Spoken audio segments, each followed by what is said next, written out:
कि सिद्ध करें कि 1/Rp equal to 1/R1 plus 1/R2 plus 1/R3 तक आए लिखे हैं। जरूरी नहीं कि R3 तक होगा, लेकिन यहाँ पे हम फिगर में 3 गो प्रतिरोधक लेके ही व्यंजक को प्राप्त करेंगे, इसलिए हम R3 तक लिखे हैं। लास्ट में n प्रतिरोधक के लिए बता देंगे। समझ में आया? अभी हम बताएं कि समानांतर क्रम समूहन में क्या होता है कि जब सभी प्रतिरोधक का एक सिरा एक जगह और दूसरा का सिरा दूसरा का मतलब एक जगह जोड़ दिया जाता है, तो इस प्रकार के समूहन को क्या बोलते हैं? इस प्रकार के समूहन को हम बोलते हैं समानांतर क्रम। अब देखो, अभी हम बताएं कि समानांतर क्रम समूहन में सभी प्रतिरोधकों से विद्युत धारा अलग अलग प्रवाहित होती है।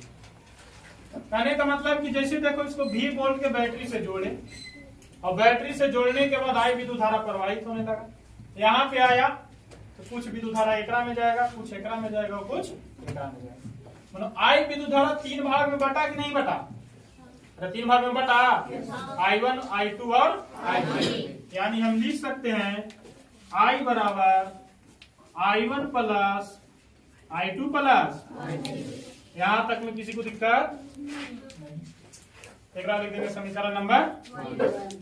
अब देखो एक बात और जानो, बताए हैं कि समानांतर क्रम समूहन में तीनों प्रतिरोधक से होकर गुजरने वाली विद्युत धारा का मान तो अलग अलग होता है, लेकिन तीनों प्रतिरोधकों का जो विभवांतर होता है वो कितना होता है?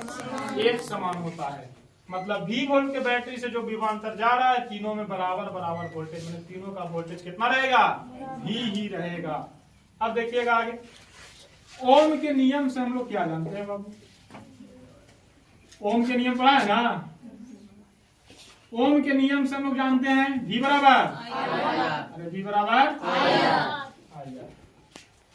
I के टर्म में है इक्वेशन समीकरण नंबर 1, तो यहाँ पे भी हम I के फॉर्म में लाने की कोशिश करेंगे। देखो तो R ने गुना में नहीं आएगा तो V बटा R बराबर कितना होगा?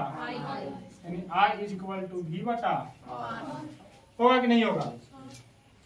अब देखो आगे, R1 प्रतिरोध के लिए जब लिखेंगे तो R1 प्रतिरोध में कितना विद्युत धारा जा रहा है? I1। तो R1 के लिए I1 बराबर हो जाएगा V बटा R1। अरे होगा?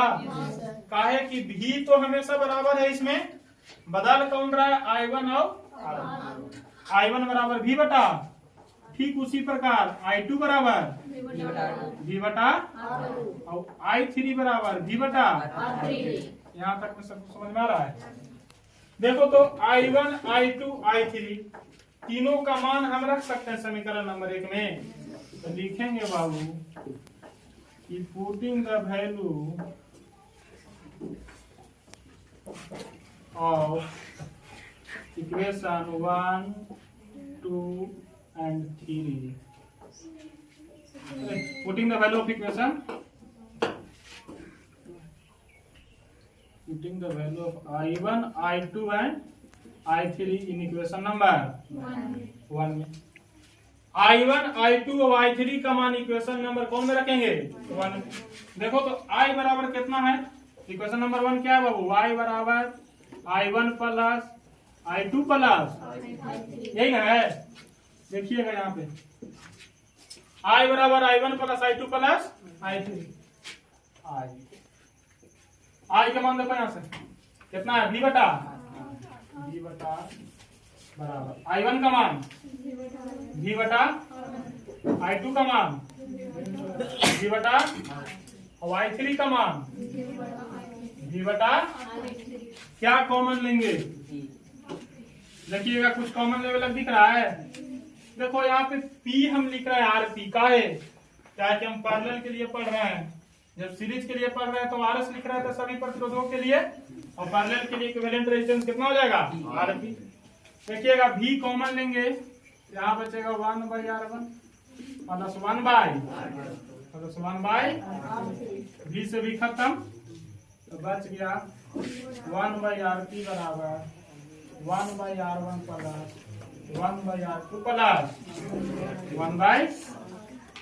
देखो तो ये कोई इक्वेशन आया यहाँ से, देखो फॉर्मूला आया कि कब आया है, जब 3 गो प्रतिरोधक को हम समानांतर क्रम में जोड़े हैं तब आया।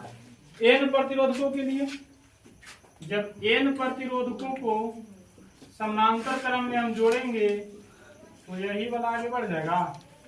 1/RP बराबर 1/R1 plus 1/R2 plus 1/R3 dot 1/Rn होगा कि नहीं होगा। अब देखो 3 प्रतिरोधक के लिए 1/R is equal to 1/R1 plus 1/R2 plus 1/n प्रतिरोधकों के लिए 1/RP बराबर 1/R1 plus 1/R2 plus 1/R3 dot R 1/Rn। जब 2 गो प्रतिरोधक खाली रहेगा तब